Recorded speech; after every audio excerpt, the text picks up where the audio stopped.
So to begin today's session, we will start with a question. The title of your most recent book is called Embodied Enlightenment. Could you please expand upon what embodied enlightenment is? Thank you for your question, Sayde. There's a myth, there's a common myth of enlightenment that it's a transcendent state that elevates us above the world. And with that comes an image that we are immune to the human experience, that we no longer feel pain, that we have reached a state of supreme wisdom and supreme knowing and supreme seeing. And these are qualities of the mind. And it's been this viewpoint, this myth of enlightenment as a destination that we get to, it comes after much spiritual practice, and if we're lucky, and if we're graced by the guru, and if we find the right teacher, and if we've meditated enough. And so it's a very elevated state. And this myth of enlightenment, it's been perpetuated by spiritual traditions and handed down through various lineages as a kind of almost patriarchal model. And it's also been it's very common in the modern day spiritual seeker to have this idea of what enlightenment might look like and how to get there and why it takes so long and why I must strive so hard to get there. And once I get there, I'm going to be a super being. And sometimes this myth or this imagery is not so conscious, but it drives the spiritual search. And I know this because I've spoken with hundreds, if not thousands, of spiritual seekers over the years. And it's just so common, but it's not often seen. And the result is spiritual bypassing, which has now become a very, a pretty common term, at least in spiritual circles, that spiritual bypassing means we're actually out of touch with our humanity. We might have had a profound awakening, a profound recognition of the true nature of our beingness, the true nature of self. And this is clear seeing, and it is a kind of supreme knowing, but it's a mental realization. And once that mental realization, if it stays as just a mental realization, and it can very easily do so, because even after awakening, the ego remains, even though the ego may dissolve in the awakening experience.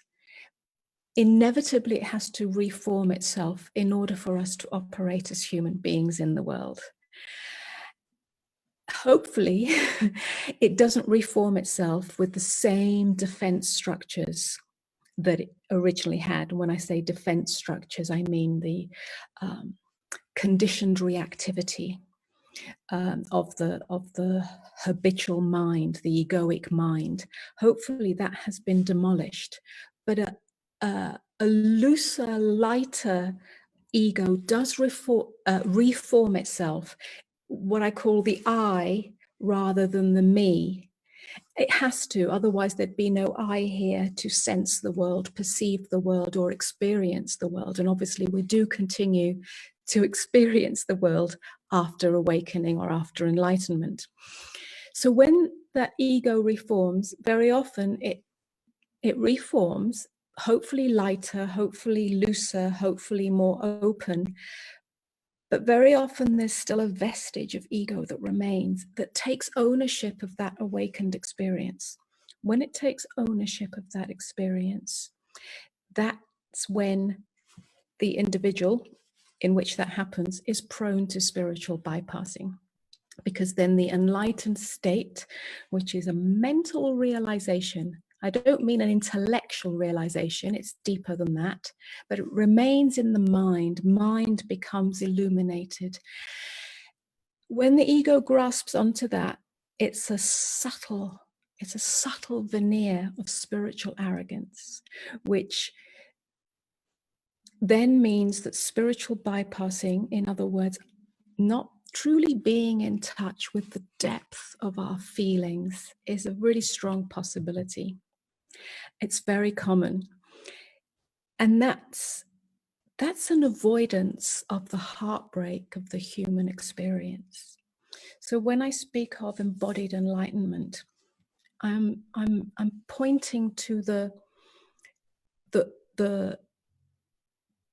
possibility and the necessity for that illuminated mind, the realization, the recognition of true nature in illuminated mind, to then descend or fall into the crucible of the heart.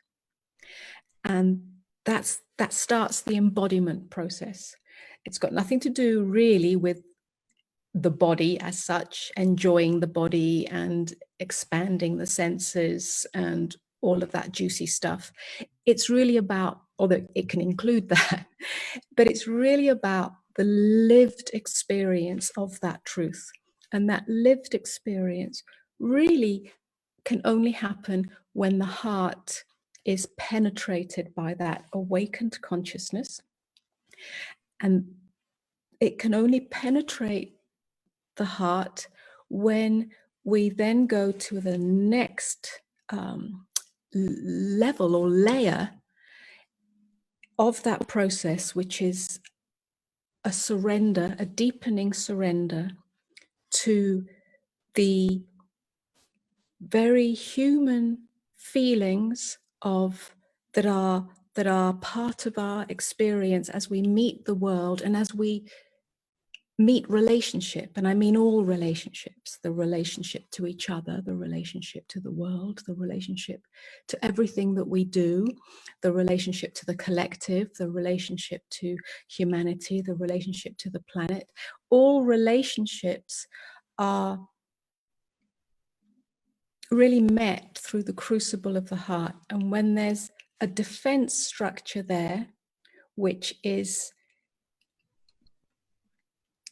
I am enlightened and therefore above these raw feelings of heartbreak and loss and whatever else we might feel in response to the human experience, then that awakened consciousness can't penetrate all the way.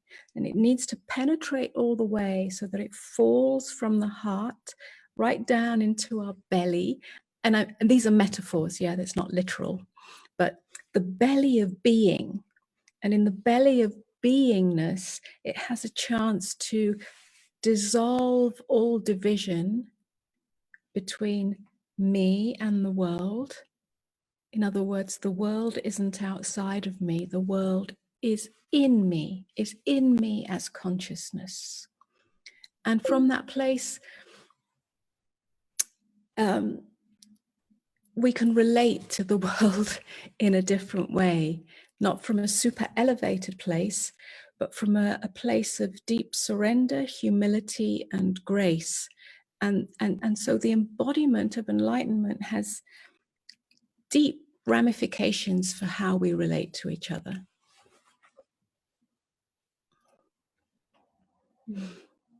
I probably could say a lot more, but let's, that's a starting place. That's a starting place. It's, yeah. Okay. And so this is so beautiful. Thank you so much. So to kind of, it sounds like this is really about meeting life in a sense of being as open as we are able to in each moment. Is that kind of what you're edging on? And I know that you have an upcoming book called Falling Open in a World Falling Apart. And does this kind of, this embodied enlightenment kind of lead into this, this falling open in a world falling apart? Yes, yeah, increasingly I speak about openness. This full embodiment of awakening or enlightenment is an openness that isn't to do with our boundaries. Yeah, but very often this gets confused with, well, if I'm open all the time, doesn't that mean I get hurt or abused and so on? I'm not talking about personal boundaries. Of course, we need healthy boundaries on a psychological level, on a human level. Yeah, that's just part of the negotiation of the human experience. But the falling open is the falling open into beingness. When we come to rest or fall into beingness, not just during our meditation practice, but as a lived experience, it feels like a falling open. It feels like a falling open. And I use that really as a metaphor, because what's actually falling is the acquisitive grip of the mind that wants to come to a conclusion about everything. In other words, the narratives are falling. And when we come to a conclusion about our experience, about reality, we're metaphorically operating as the clenched fist. Yeah, it's like the clenched fist of ego has a self-righteousness in it. So it comes to a conclusion about reality. This is my experience, and I'm absolutely sure that this is how it is, or this is how I feel, or this is how I see things. Yeah. And then inevitably it will flip to its opposite.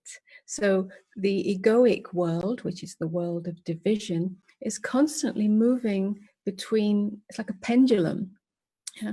And that pendulum is not only internal, but it's also in our relationships. That's why there are battles in intimate relationship. That's why there are battles between nations, between different cultures and different opinions and so on.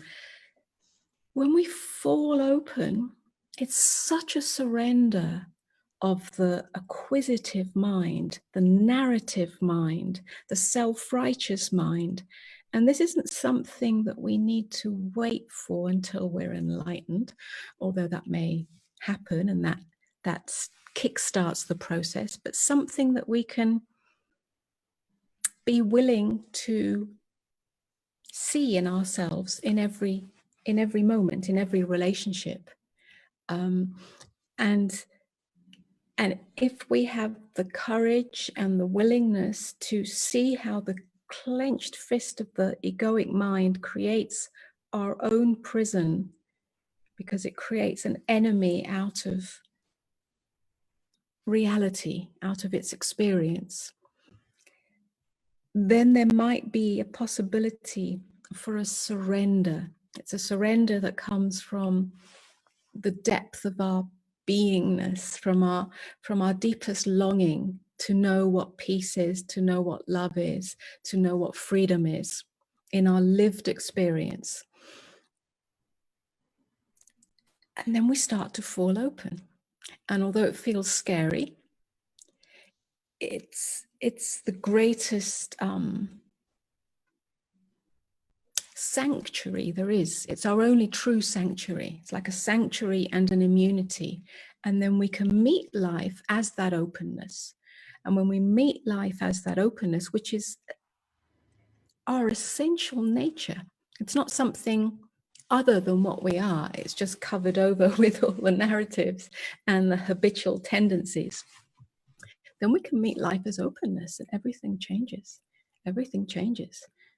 Whether there's chaos or whether there's calamity or whether there's uncertainty, when it's met from openness, really that's the end of fear. Mm-hmm.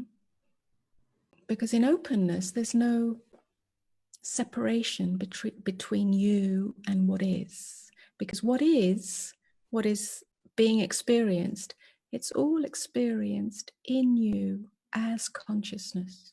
It's not outside of you. It's not an independent happening or thing outside of you. That's a perception of the myopic ego that believes itself to be a me here in this encapsulation, and that there's a world out there and things in that world, and those things happen, and sometimes those things are bad and then I feel bad, or sometimes those things are good and then I feel good.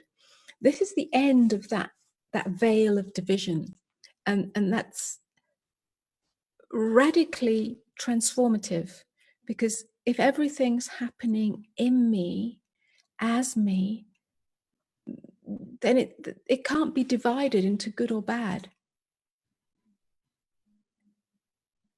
It can be felt, and something, you know, some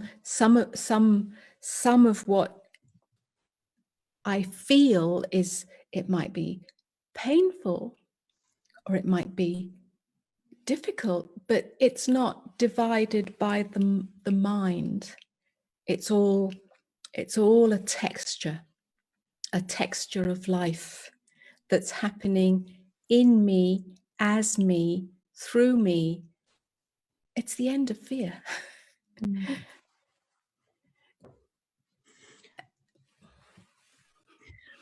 Just a question arising. Would you say that trust is something that leads to openness, or are they sort of synonymous?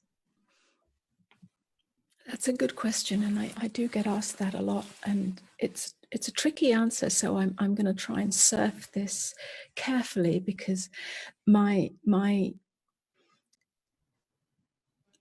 immediate answer, or my deepest response, and it's a radical response, is that trust is not needed.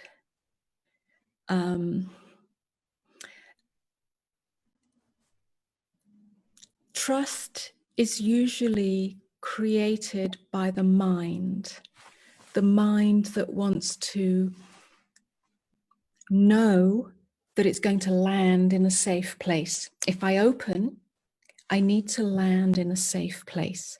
And then that means, what is safety? Safety then usually means I'm comfortable.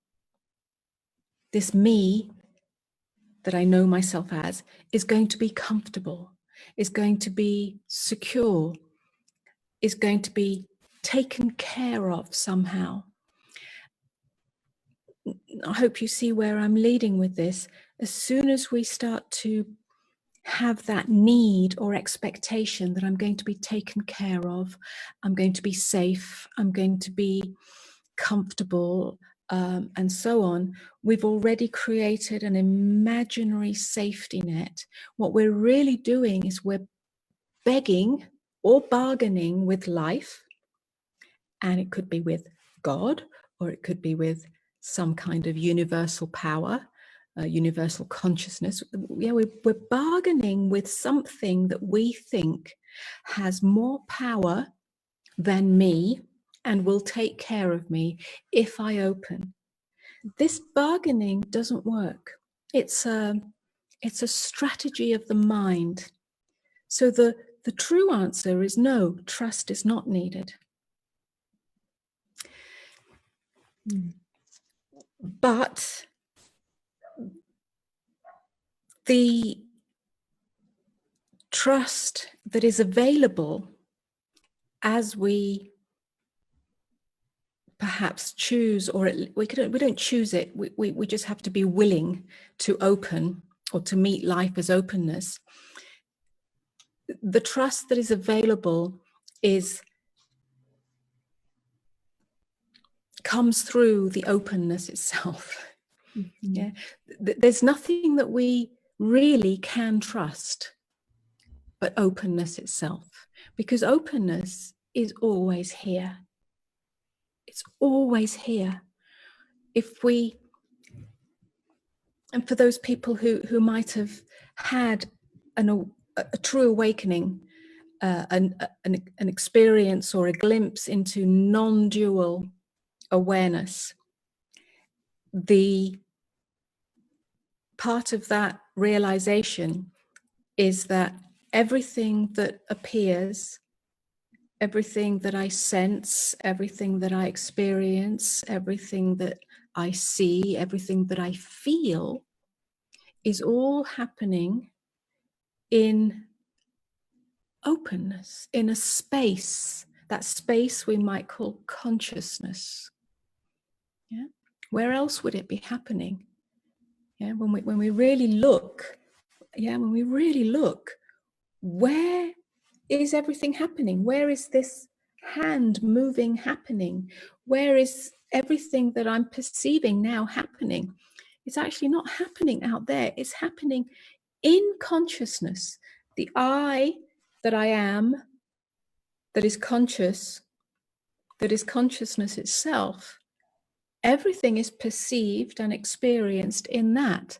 And that consciousness is openness, it's space, it's spaciousness. So that's the only trust, true trust there is. We come to trust that. We don't have to have trust in it, but we come to trust it as it reveals itself more and more. It's the one constant. Everything else comes and goes. Everything comes and goes. Our feelings come and go. Our experience comes and goes. Things that seem to happen in the world come and go. Our life comes and goes.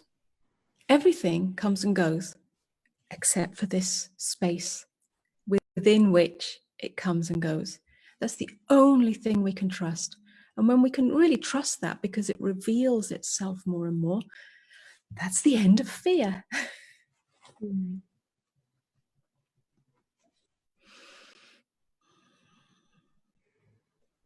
Thank you so much. You speak of in your book, Embodied Enlightenment, about self-love and this being the most intimate, I don't have the exact words that you use, but the most intimate relationship that we can have is with this self-love. I would love to hear you speak about that more if you'd like to.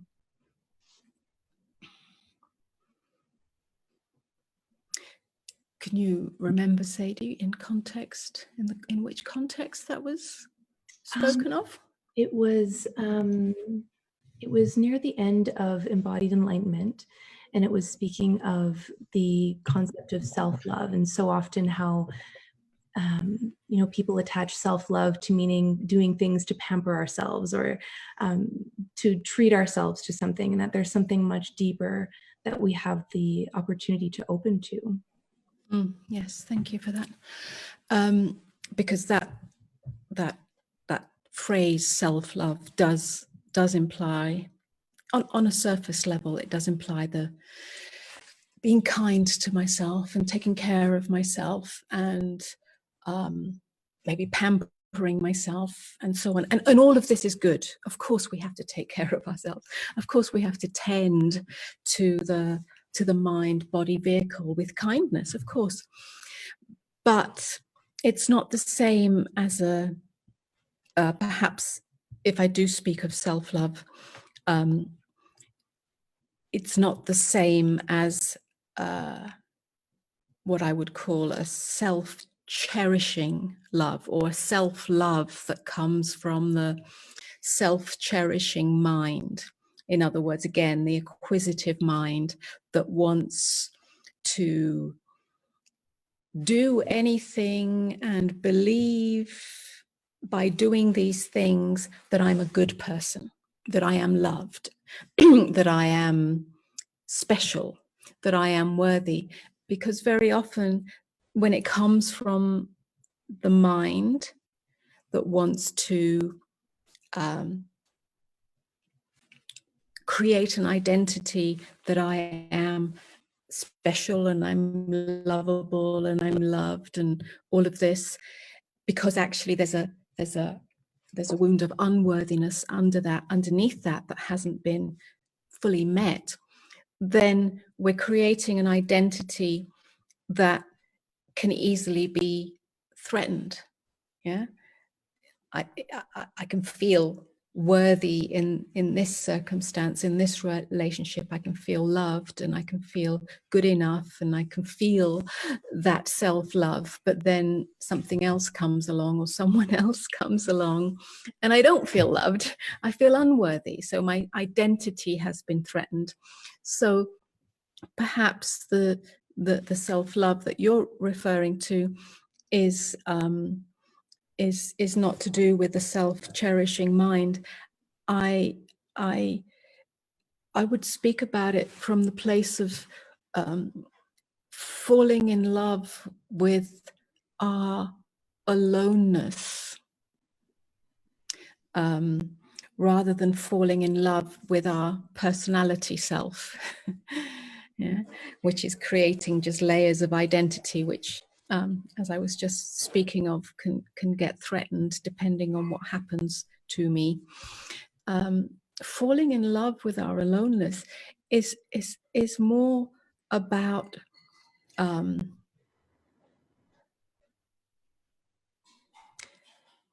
falling into the abyss of being that is the true self, not the self with the small s, but the self with the big S. Yeah, who I really am, not who I really am as a personality. Yeah, that's irrelevant.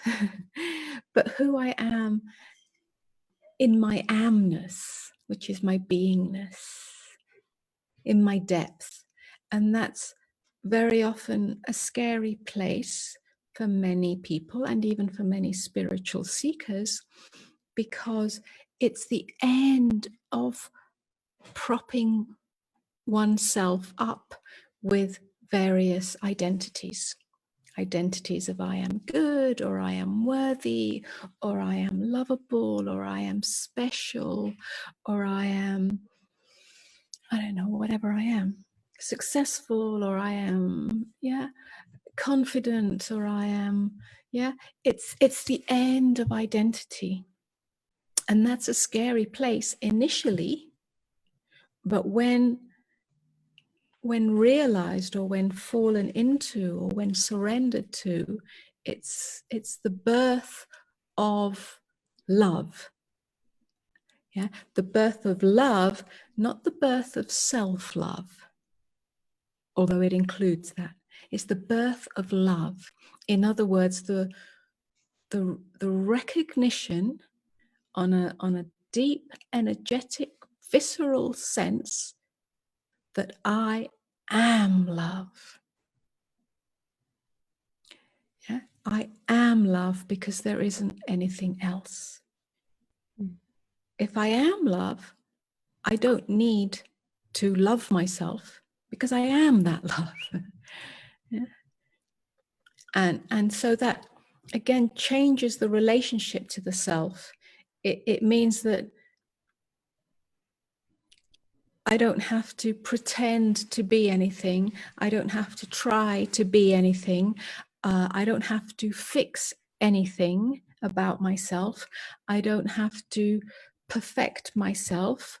I don't have to strive for anything to make myself better or more perfect or improve myself. It's the end of concern, self-concern with the personhood. Yeah, but it means that something is freed up. The unique expression that this mind-body vehicle has incarnated us as, the unique expression can flow freely into this life and this world. So there's a freedom. It's like the personality, the outer layer, has become very permeable and very transparent. And because it's permeable and transparent, the light of that awakened consciousness comes through this unique pattern, this unique geometry, and it's free. Yeah, it not only is there an internal sense of freedom because I'm not concerned with myself, but there's a freedom in its expression, and there's a freedom in what can flow through this. What you were saying about this unique geometry and this consciousness flowing through this unique geometry. I was reading your article the other day about polishing the crystal of our uniqueness. A question arose for me while I was reading that, and it was, would you say that our uniqueness, it only truly is flowing once this awakened consciousness is allowed to flow through? Because so often there's this, you've written about it and spoken of it, this fear of, will I lose myself in this awakening? And what you are expressing is that there's a profound uniqueness that has the opportunity to flow. And I would just love to hear you speak on what that is really. Yes. Yes, it kind of links into the beginning of the conversation when we touched on the myth of enlightenment. Again, the myth of enlightenment, because it has so much history to it, and lineage and tradition, both from religion and other, spiritual paths, and even modern day spiritual paths, that when we awaken, when we are enlightened, that we become this. It's almost like the image is a static one. It's usually male, but it's kind of aloof and detached and very calm, and so it kind of just gets blanded out, this image of enlightenment. We have the male teacher sitting on a pedestal, and that's why it feels so out of reach. But yes, what we're speaking about here, and what I'm speaking about, and certainly from my own experience, we don't get blanded out. In fact, in some ways, the opposite, to the contrary. We're no longer an automaton, to put it bluntly. When we're subject to conditioning, to the reactions that we've learned, which are really defense structures from childhood to protect ourselves from being hurt, psychologically, to protect ourselves from feeling unloved, when we've been trained to conform to parental rules, to social rules, to cultural rules, and we haven't actually examined, to gender rules, and we haven't examined whether those identities that are formed in that are really true, or whether they're a prison that's been created. Then we're really acting on automatic. Yeah, there's no freedom in it. We think we're being free, we think we've got free will, but we're subject to the cause and effect of our conditioned responses. What is being spoken of here in awakening, and the full embodiment of that awakening, and the full living of that awakening, which is the same as enlightenment, is that those structures are demolished. They just come tumbling down. But that doesn't make us bland. That doesn't make us this perfect image of the enlightened being. It means that our uniqueness can shine through. So that uniqueness, the closest I can get to it in describing it is a geometry, it's a sacred geometry. We could say it's the moment that your soul incarnates, or the moment that you're born. I'm not sure which, and whether they're actually the same. But it's almost like the moment that consciousness comes into form and expresses itself as you in this world. it's a moment in time. And so a moment in time and a moment in space that has a particular blueprint. And that blueprint is like a crystal.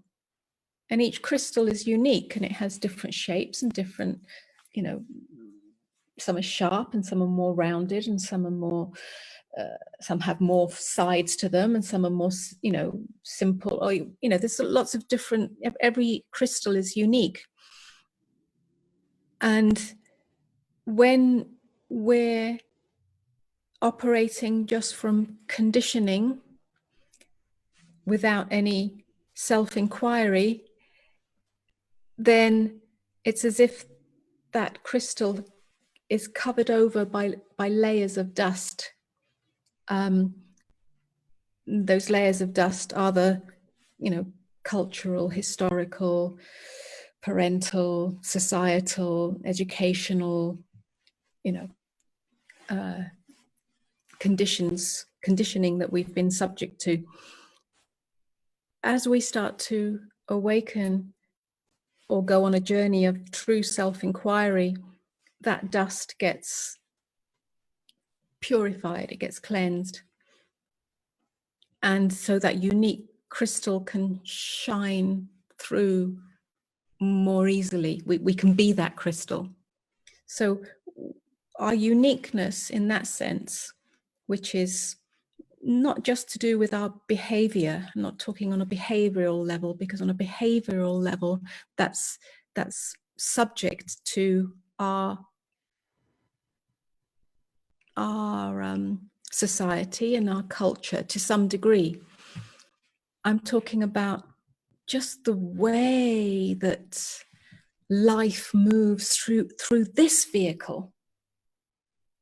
Yeah, life moves and expresses itself through this vehicle in a very unique way, and so that comes through more freely, without impediment. It's not, so, you know, it sort of stops being a question of what should I do, what's the right thing to do, what's my mission in the world, what's my purpose, how do I find my life's purpose. It just happens. Yeah, it's like a deep knowing, not a knowing from the mind that says, oh, I know what my purpose is and I'm going to follow it now. It's just a very natural flow that we have no control over. It's like the floodgates are opened, and it could be very, you know, for one individual it might be very still and very like a gently meandering river, and for another individual it might be like a bubbling brook, and it's very, you know, effervescent. So yeah, that's where the uniqueness comes in. But we have no control over that. Okay, I have a question that's kind of arising through what you're describing. I'm wondering, at the core of why we don't all experience our own uniqueness in every moment, is it simply a sense of unworthiness and layers and layers and layers of that? Or what would you say that it is that keeps us from, in all moments, feeling our own uniqueness fully expressing?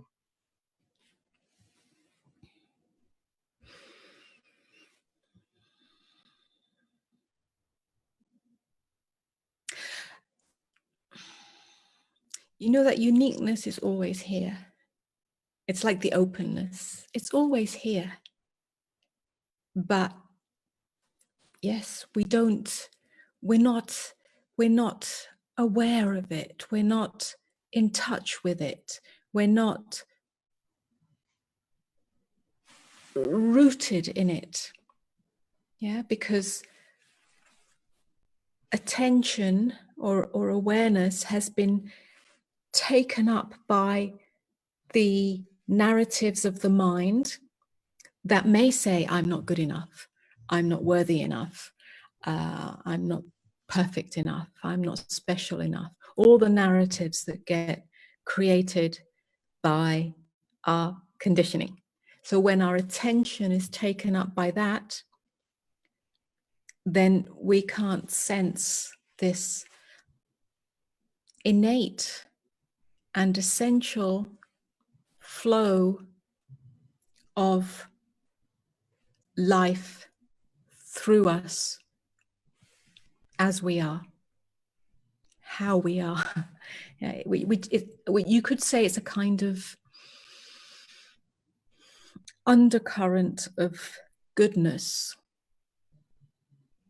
that is always here, whatever is being done through us or not, you know, whatever is moving, or whether it's in stillness, whether there is stillness or whether there is movement,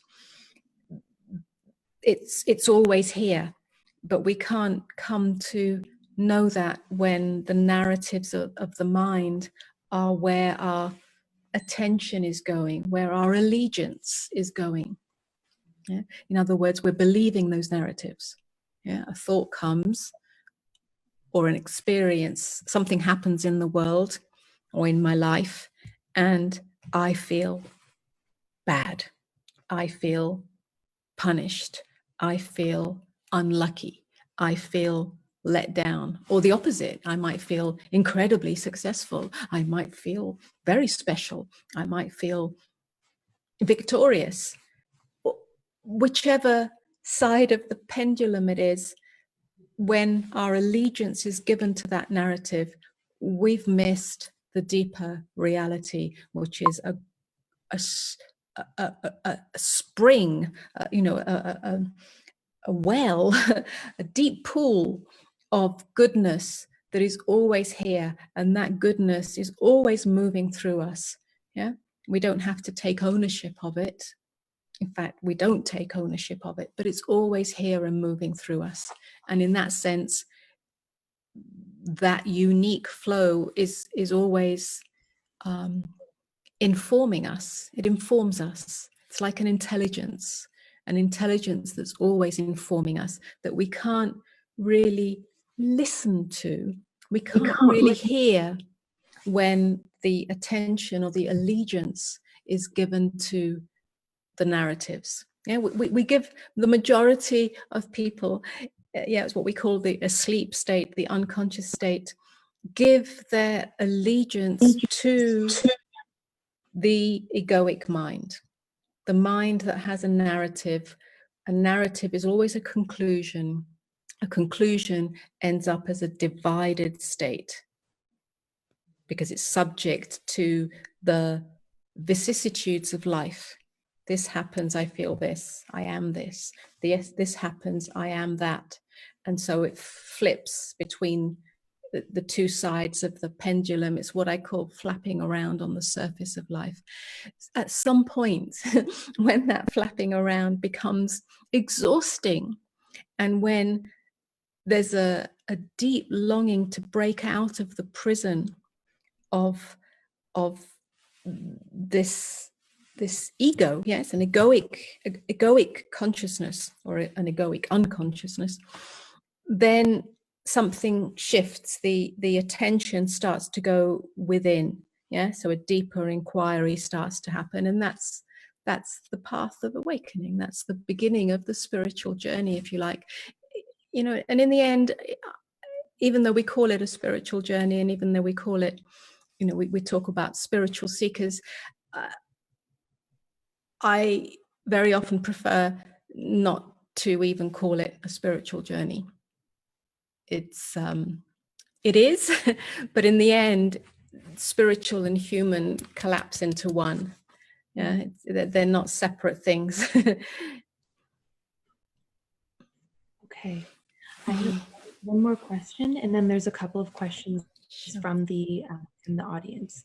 So the last question that's been coming up for me is something else that you mentioned in the book Embodied Enlightenment about the body being a gateway to liberation. I would love to hear what you have to say on that.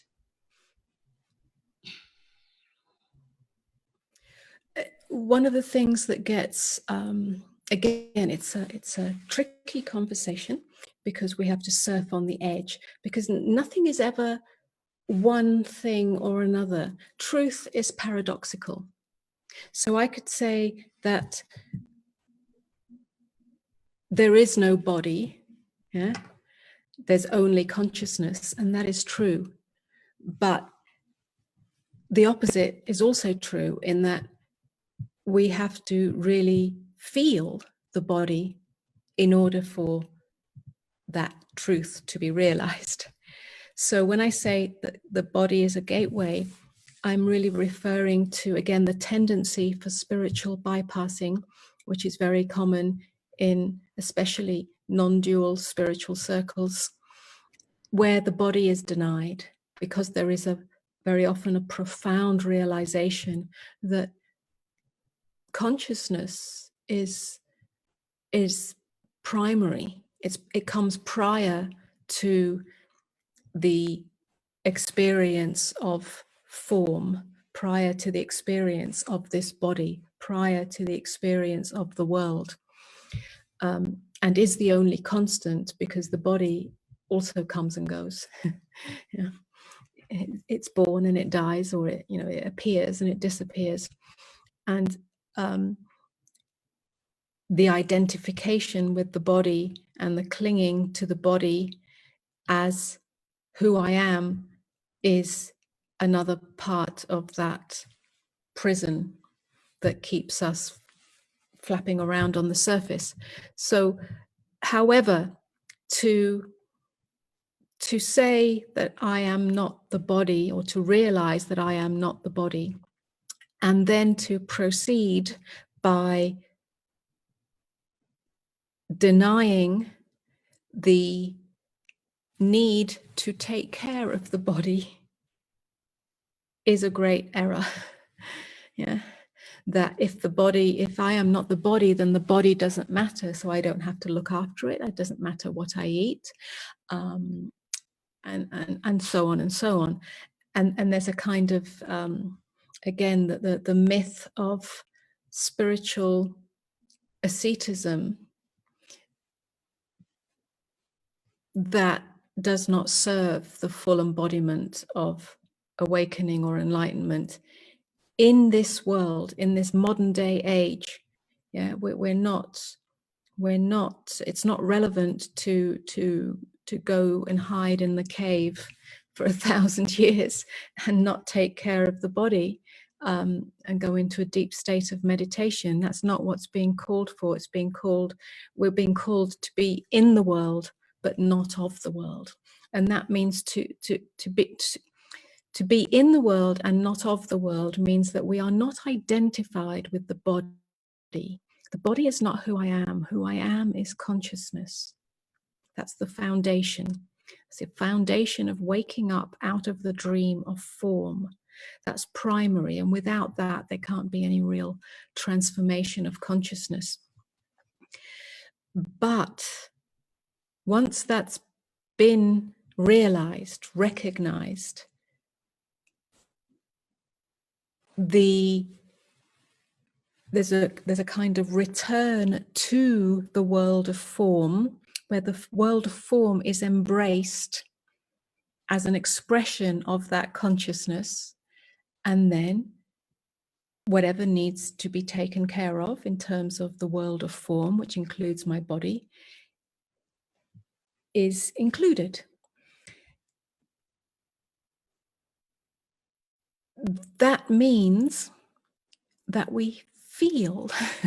Spiritual bypassing comes to an end. We're no longer denying or avoiding the human experience that is felt. Yeah, the body feels. We don't feel in any other way. We feel through the senses. It's a felt sense, even if it's not directly on the body. When we feel, it's an energetic, felt sense. So that's what I mean by the body being a gateway. Yeah, it's like being in the body, but not of the body.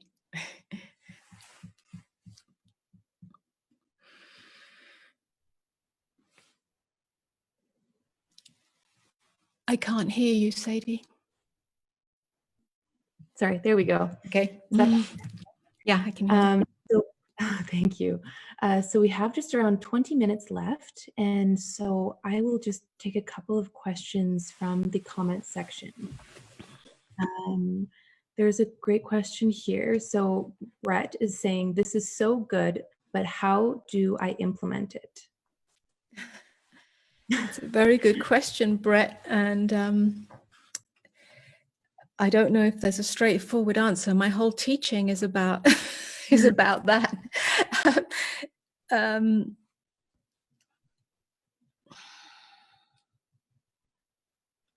You implement it, if you like. You see, it's not a formula. Yeah, you can't say, well, do this, and you're going to get to this. It's an inquiry. It's an investigation. It's an invitation to listen to what is deeper, more true than the narratives of the mind.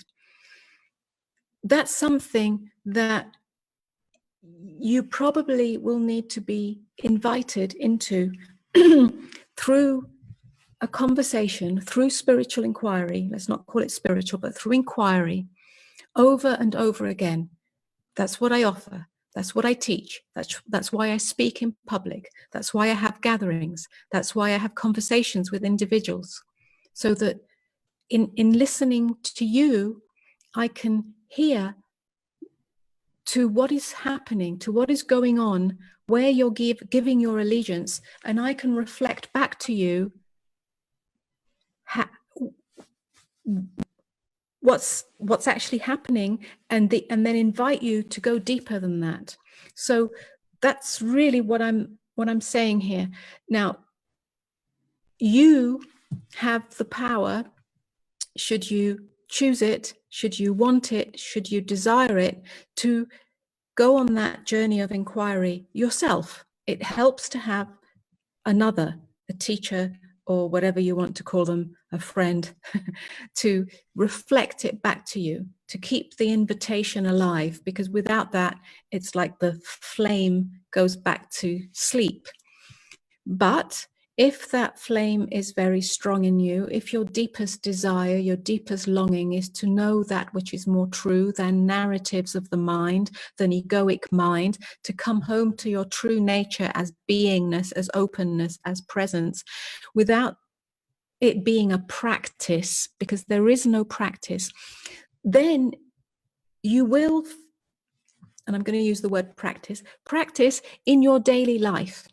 Because every moment offers you that opportunity. Every moment, when you're speaking with your friend, when you're speaking to your family, when you're speaking to your lover, when you're speaking to your dog, when you're relating with your work, when you're sitting at your computer, when you're eating your food, you're really in relationship to your own narratives. Everything that you experience is experienced through the narrative of your mind. If you start to notice that, my invitation is then, if you notice those narratives, if you notice, you may notice the narratives, or you may notice the feelings that you're experiencing. You feel uncomfortable, or you feel angry, or you feel sad, or you feel this, or you feel that. Yeah. My invitation would be, can you, first of all, turn your attention, not give your allegiance to the narratives, but be willing, to give your allegiance to what is more true. That means you feel what you're feeling. But when you feel what you're feeling, the tendency is to interpret that feeling. And when I say interpret, I mean the tendency is to interpret that feeling by saying it's good or it's bad. I don't want to feel this. I want to feel something else. I want to get rid of this feeling. It's not good. It means I'm bad. It means I'm whatever it means. Yeah, I need to fix myself. That's interpreting the feeling. So then you interfere with that feeling. In other words, you try to fix it, you try to push it away, you try to suppress it, you try to replace it with another feeling. Interference and interpretation prevent you from knowing the truth and meeting prevent you from knowing the truth of your experience and meeting reality as it is. In a nutshell, that's it. That's the invitation for you to go on that journey of inquiry as a lived experience. Okay, thank you so much. All right. Second question here is from Cheryl. She says, behaviors of the body and mind can be helpful for this world. How do we know if a behavior is of the soul or of the mind?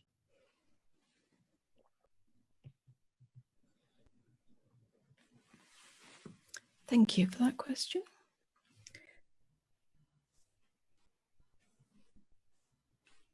When a behavior, in other words, an action that you take in the world, and I'm hearing in that there's certain actions that are good in the world, kind actions, compassionate actions, generous actions, whatever, yeah, helping what needs to be helped and so on, supporting a situation or whatever.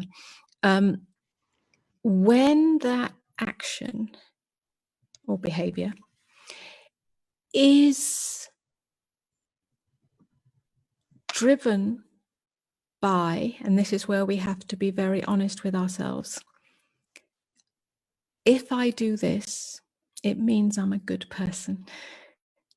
If I do this, it means I'm a loving person. If I do this, it means I'm a spiritual person. If there's an agenda for your action, and we have to be very honest because it gets very subtle. If there's an agenda for your action, if there's a need to or expectation to get something back, to be recognized, to be acknowledged, to be approved of, to be loved back, then it's not really a pure action, a selfless action. That's a possible discernment. A discernment between an action that comes from the mind, which always has an agenda for the outcome because it's trying to uphold an identity of me, or a pure action which has no self in it. It's almost instinctive, it's natural, it just happens. There's no self in it to self-congratulate in any way, and there's no self in it to expect anything in return.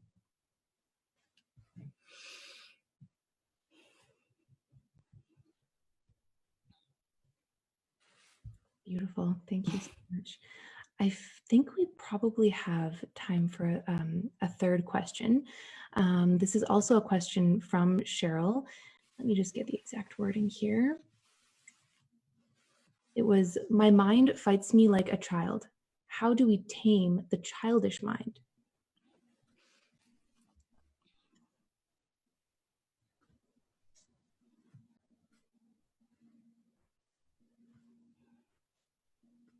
Cheryl, I'm going to bounce back a question.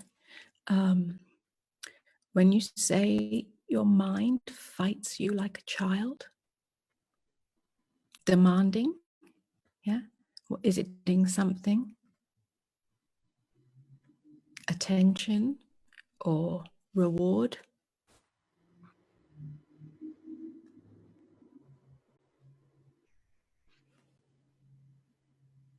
Okay. I'm not sure if she's going to write back right away. Okay. Well, let me try and answer that from that point of view, because that's what I'm hearing in that the mind is like a child that demands attention, that demands some kind of reward, some kind of comfort. Yeah.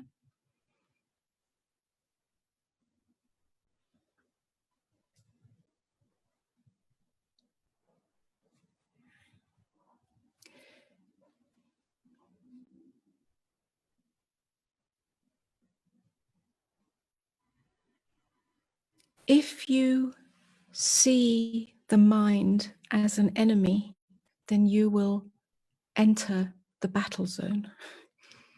Yeah. So even though we're talking, or I've spoken or pointed to the mind, the acquisitive mind, the ego mind, being a prison and so on, and not being your true self, I also I'm not in, you know, I also invite you not to do battle with your mind, because entering the battle zone simply perpetuates that inner war. When your mind is seemingly having a tantrum or demanding attention or so on, the best approach is to be tender. Being tender does not mean that you pander to the mind's demands. Being tender means that there's a gentleness in you. You're not entering the battle zone. You're not fighting back. You're not trying to suppress the mind. You're not punishing the mind. You're not trying to tell it it's wrong or to control it, because all that's happening in that is that the mind, you're using the same mechanism to get rid of the thing that, you know, you're using the same mind to fight the mind that you're trying to get rid of. It's just a war in your mind. It's not yourself, your true self, that is having the battle with the mind. It's the mind having a battle with the mind. That's what I call the divided mind. Gentleness, tenderness is no fight, no war. You simply just soften the whole mechanism in you. Yeah, it's a surrender of mind. You may experience yourself falling open, because when mind doesn't fight mind, there's nothing to grip onto. Something falls open. You fall into beingness. In beingness, there is no mind. There is no divided mind. There is no mind fighting with mind. So see if you can find gentleness in you. Thank you so much, Amoda Maa. Thank you, Sayde. Yeah, thank you for having invited me and being part of the Unify Network. Beautiful, really beautiful. Thank you. Hey, thank you so much.